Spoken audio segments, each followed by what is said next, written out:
South Carolina is a 10-point underdog at Kentucky. Kentucky 10-point favorite in this one.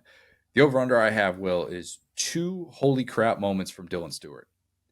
As disappointing as South Carolina looked on the offensive side of the ball in the season opener, Dylan Stewart was equally jaw dropping, I think, rushing off the edge for the Gamecocks. If you haven't seen these clips, what he did against Old Dominion, you need to go on social media and watch it because watching this, it almost doesn't do it justice when you're watching it in real time to see the bend and see just how freakish the 18-year-old already looks, the former five-star recruit.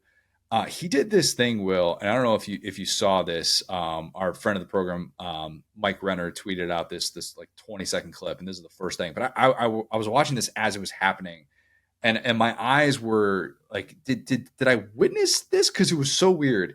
So he has this. Dylan Stewart had this rush against Old Dominion where he's coming off of, I guess, the left side, so like right at like the quarterback's face. And he is at the quarterback so quickly with this bend that he and the quarterback both don't know what to do. They're like staring at each other for a split second. I've never seen that before. And it was like, what just happened? Did we both just black out and now we're just here? Did we travel through time and now we're just here in this moment? And it's stunning to see. Like it's weird to see how unaware the quarterback was and almost how unaware Dylan Stewart was that move was so effective to get to the quarterback. But it was wild. Didn't end up being a sack, but ended up being I think he gets credit for a pressure, whatever it was. He ends up forcing the fumble late in that game, pretty much by just pushing the Old Dominion quarterback because he tried to step up and run for it, and he didn't see him again somehow. Take PFF grades for what they are. Stewart had the highest single game grade for any Power 5 edge rusher since 2020. Insane. Absolutely insane. Again, go watch this clip of this guy. As an 18-year-old, what he did in his debut, very, very special. Things that if we saw this against Air, we would be like, whoa, that guy is awesome. So the question is, first SEC game, does that translate? Do we see this against Kentucky's offensive line and against Brock Vandagriff? Pretty important game for former Tennessee and Florida transfer Gerald Mincey, who I would guess they're going to try and put Stewart on him a bunch and not as much on Cox. I would think that that's going to be more so the game plan. But it's also a pretty important game for Brock Vandagriff. SEC debut, of course. Are we going to see him sped up with that decision-making process? Or is that mobility that we've been talking about really for the last 4 years, dating back to when he was a five-star recruit, are we going to see that pay dividends in a game like this? I don't know. I don't necessarily think that it's a blistering offensive day for Kentucky where they just light it up. But I do think that the biggest mismatch of this game is going to be Kentucky's defense against Lenore Sellers. I mean, how could it not be? On the road, first career start for your boy. The Rex Specs man himself was not looking particularly confident in that opener. Those South Carolina receivers weren't looking good. As I mentioned on the pod Sunday, I thought that was the most concerning SEC unit of the opening weekend. Maybe it's a little bit of extra prep for Stoops, knowing that the South Carolina game is week 2. And I'm not saying he didn't spend all of his time on Southern Miss, but clearly they were at a significant advantage in that one. Maybe that hatred that Mark Stoops very clearly has for South Carolina, maybe you see that kind of play out. Beamer did the sunglasses the last time that he was in Lexington. Don't know that he'll be doing that again. I think it's pretty interesting to see that line at double digits, though. Kentucky's a 10-point favorite against a team that it lost to each of the last 2 years.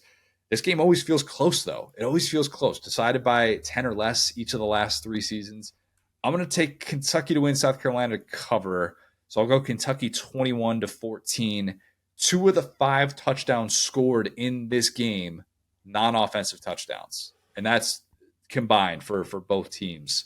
Expect that to be something that we see play out in this one. How do you see this playing out? Yeah, so we've been talking for a while about Kentucky's offense, and I just think Dowell Loggins isn't it. Like, I just have not You mean seen South him. Carolina's offense? Yes, sorry. Did I say Kentucky's offense. Call the brain. Sorry. You're good. South Carolina. There we go. So anyway, we've been talking about South Carolina's offense for a minute. I just think Dowell Loggins isn't it. And a lot of my reason for that was, or if you look at this team last year, yeah, the offensive line wasn't that good, obviously.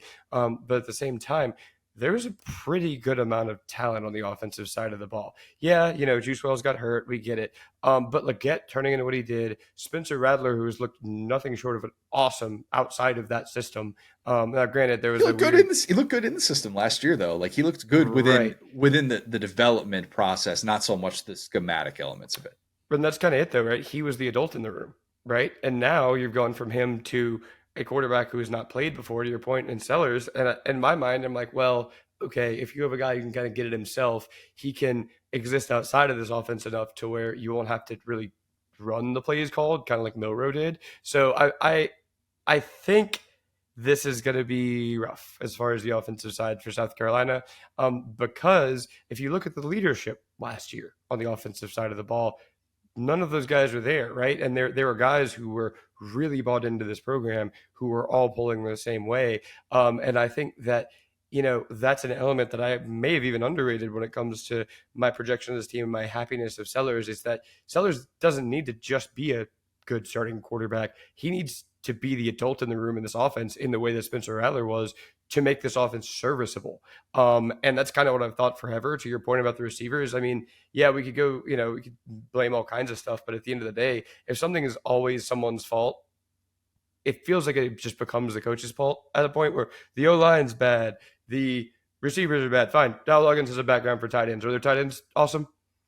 Josh Simon had had a couple of nice moments in that game. Mm-hmm. So far, are you talking like the whole Beamer era? Because obviously, No, just right now. Like, do you trust their tight ends right now? I would trust them more than the receivers right now, because the receivers right. didn't spend spring ball with them. The Nick Harbor thing, that opener with 0 touches for him wasn't particularly inspiring. Looks like somebody that's still obviously figuring out the position.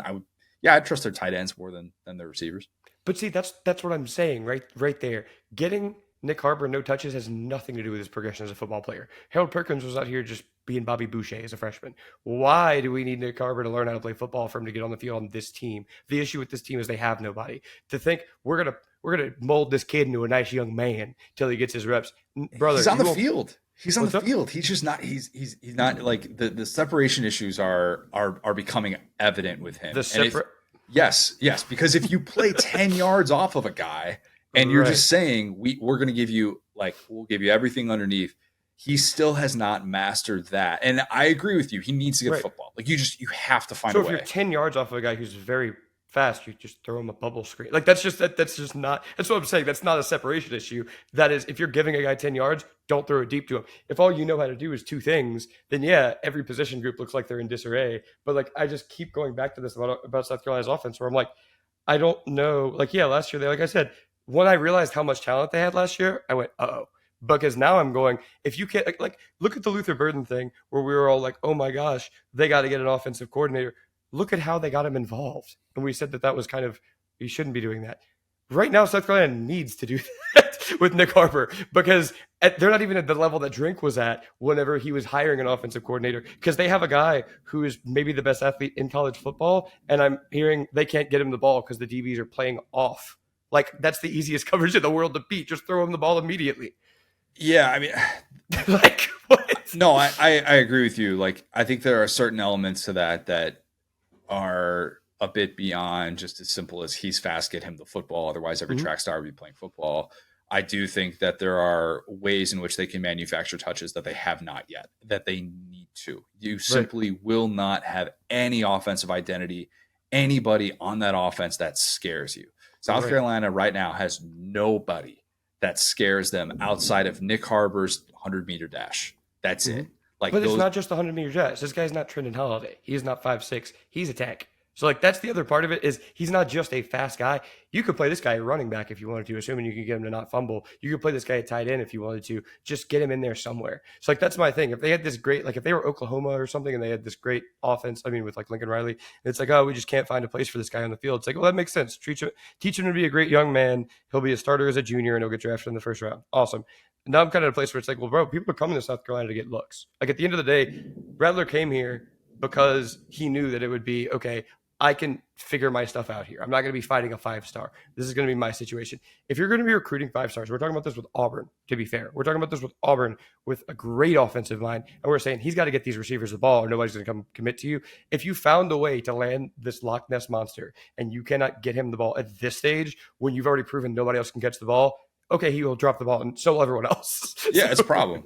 Major problem. By the way, we got storms in the background. If you hear that, that's not sandstorm. That's actual storms outside of my window right now in beautiful Orlando. You're right. They have to. I think that staff knows that they have to. They're playing him. He's getting snaps. Last year, he was getting snaps. We talked about the variation of touches for Nick Harbor. Everything was coming back to the football. Everything. Because everybody and their mother, when they see him, knows – if you get beat by Nick Harbor, just if you get beat deep by that guy, fire yourself as a defensive coordinator. You did not do what you were supposed to do to be able to contain him. And so it's like he might as well have this massive target on himself whenever he steps on the field, which is, I'm not saying that means that it defends South Carolina's inability to get him the football. It means for a guy figuring out the position, it is making it that much tougher when he did not have those spring reps because he's running track. And that's the problem. And Beamer talked about that. They basically, I think, were without like their top 3 receivers in spring ball. And that's been a major issue with Lenora Sellers, is like getting on the same page with these guys. They just don't have the reps that they should. And that is going to hold this team back.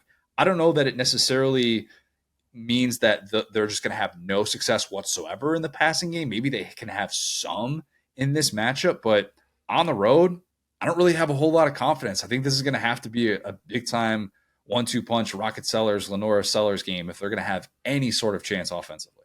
Yeah, I fully agree with you. That was my way to come around and say it. I think Kentucky, as kind of tough as Kentucky like has been to predict in some moments, if you look at their schedule, it feels like they're just giving Kentucky this Georgia game earlier and earlier in the year, just to kind of like make them like take their medicine like a cat. And like now they got Georgia in week 3. So like Stoops, this is the warm-up game for Georgia. So I'm like looking around and I'm like, well, if they struggle in this game, I mean, maybe he does want to struggle on purpose. Stoops is that kind of guy to get that Youngstown out of him for the Georgia game. But no, I think at this point in his career, he's kind of over that. I think he's kind of over the gamesmanship. He wants to smack these guys and move on and be preparing for Georgia at halftime. And I think that if you're Kentucky and you can bring in the transfer quarterback, which, you know, it's great. You could kind of say, okay, here we are. You know, we don't have to worry about breaking in a new guy in the same way. Now, granted, yeah, Vandegrift has not been a starter, but he has been around in those rooms. He's been around the SEC. He was a 5-star quarterback. He's a little bit more of a known commodity as far as we already kind of know what his strengths and weaknesses are.